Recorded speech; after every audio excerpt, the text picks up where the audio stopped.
Hi, welcome to FitTech Videos. This is video 4 of the Partner Assisted Advanced Techniques, and in video 4 we're going to focus on sciatic nerve irritation. This is along with lower back pain, neck pain, knee pain, hip pain. It's one of the more common things that I get to see, the more common issues that people come into. In fact, in this lockdown period, I've had 3 or 4 people messaging me saying, please can I see you, and I'm like, unfortunately I'm not allowed to because they got sciatic issues. So that's what prompted me to do with this video on sciatic nerve. So a lot of the things are going to interlink from one video to the next, because that's how the body works. In fact, when people come into me with a specific thing, I generally do a little bit of everything. But in certain instances, I would focus on certain things, and that's what I'm going to share in these videos. Thanks to my wife Marby for helping us with these videos. Right, get straight back down. What we're going to do is start with your partner lying on her back, and what we're going to do, I'm going to stand on this, I'm going to work from this side of the body, even though normally I'd work on that side, working on that side of the body, but I want to show you where this is. So if, let's say for instance, her right side, generally the left side is the more common side to get an irritation, but it's not to say that it is only the left, can be both sides. And sciatic irritation can come from the piriformis, which is a small muscle that sits under the glute, and it kind of pushes against the sciatic nerve, which is a very thick nerve in the body. But that nerve irritation can also come from disc degeneration, from when your cushions in the back of the vertebra are pushing. It doesn't matter where it comes from. What I do can help it all.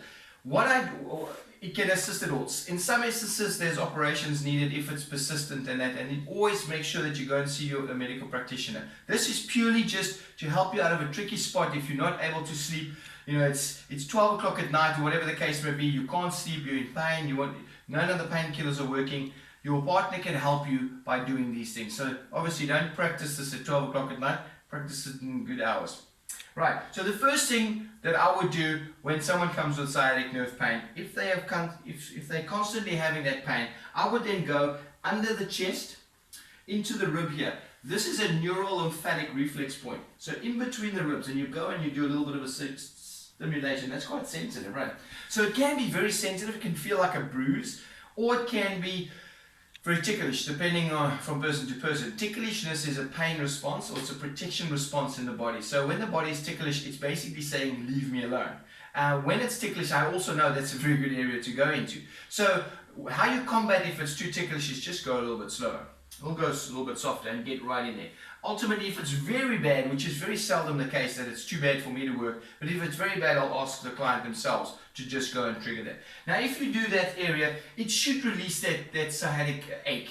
Not take it away completely, but although that happens a lot, but even if it just takes it away by 10 to 15%, like it takes it a little bit away, then you know it's more likely to be hip tightness rather than actually in the back.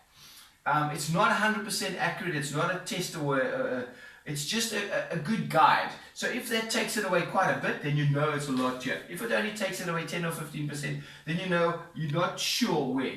But then you'll go on and say, right, now what we need to do is we need to release the whole hip girdle. We need to also release the adductors, because the adductor goes into the lower back. So this adductor works with this lower back.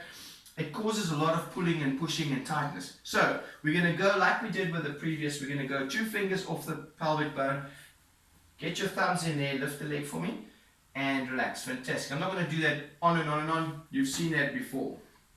That's the activation and the stimulation of the psoas. Then you're going to bring the leg up, grab hold of it, straighten it a little bit.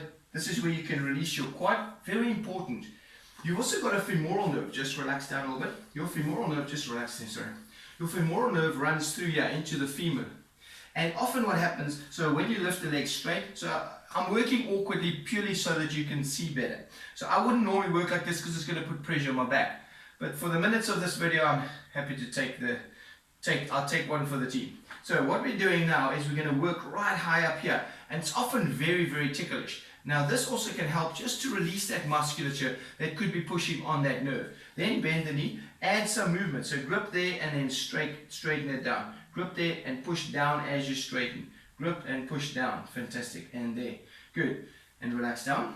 Now the same thing you do on this side, bend up, and now obviously I'm showing you on this side because I'm here and it's easier for me to grab hold of the leg now. So once you're doing all that stuff that I showed you there to release the quad, and high up here where the femoral nerve could be a little bit irritated or pinched a bit, which can also cause sciatic pain, you now can release the adductors from this position, and you can even go into the hamstring from this position. Very, very good way to get into the hamstring, and then add some movement, get some triggering in there, and then stretch down like that. The other way of doing it is you can go in here, let it rest on my arm, grab hold of the hamstring and ask it to straighten.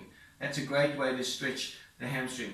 And you're slightly pushing down and relax. So as you're stretching up, you're pushing slightly down, stretching that hamstring. This is very, very good to go in and release into the hamstring and even into the glute. Now I want to work on to the glutes and the lower back. So I'm going to ask Moby to roll onto your side facing me. Always use a pillow. Bend the knees together.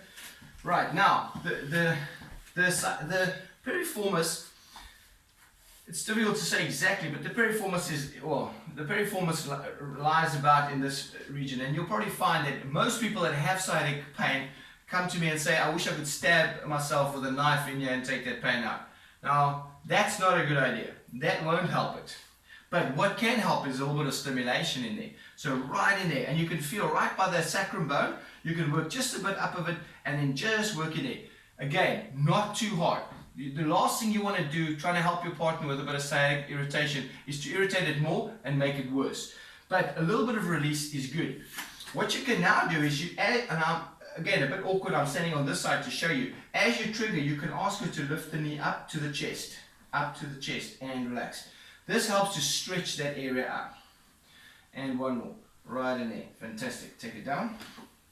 Then, as I said, it could be that it comes from the back as well. So you want to work all the way up and down that spine, just to release the muscles all the way up. Just this side of the spine, and then you turn it around and you work on the other side. So everything you do on this side, you'll obviously do on the other side. Very important to get into that QL again. We've been through that a few times in the videos. So right on the pelvic bone, you want to stick your thumb in there and then slightly down towards the spine. So you're pushing it anteriorly to the front line of the body, and then you're pulling it back posterior towards the spine.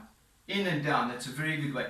And what I find by doing that, at the same time with a bit of a rock, the body allows me to get in much deeper. That's very good. Now, the other thing that I want to do, the one I want to add that I haven't done in the advanced videos yet, is the lat, right? Now, in this position, again, I would normally stand on that side working on the lat, but in this case, I'm standing here. So what I want you to do is get your partner's arm up like that, nice and relaxed, and now you can work into this lat, which attaches under the arm here, but it's all over here. It's a very broad muscle.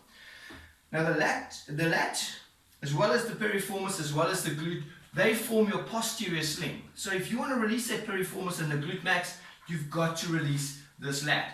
So you want to go in there with the thumb on the muscle, a little bit of always a bit of stimulation to start with. Grip hold of the muscle and then let it stretch up. That's very tender, very sensitive, and you'll find this will also help with headaches and other things. Grip there and push up. Very, very important. Then you can revisit in between the ribs, those points. You also will get hold of your serratus here, which is fine.